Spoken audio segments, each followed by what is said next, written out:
প্রিয় বন্ধুরা, আজকে আমরা বাংলাদেশের জাতীয় চিড়িয়াখানা নিয়ে জানব। ১.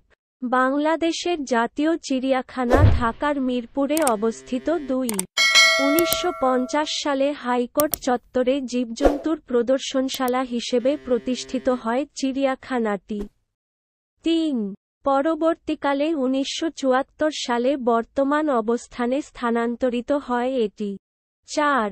বছরে প্রায় ৩০ লক্ষ দর্শনার্থী ঢাকা চিড়িয়াখানা পরিদর্শন করে থাকেন।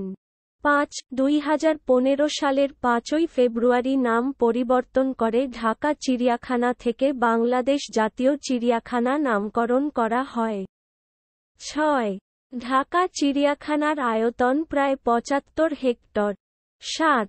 চিড়িয়াখানায় বর্তমানে ১৩৪ প্রজাতির ২,১৫০টি প্রাণী রয়েছে। ৮. চিড়িয়াখানায় ৫৮ প্রজাতির স্তন্যপায়ী প্রাণী রয়েছে। ৯.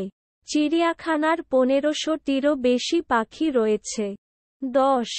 জাতীয় চিড়িয়াখানা প্রতি রবিবার বন্ধ থাকে এবং এর প্রবেশমূল্য ৫০ টাকা।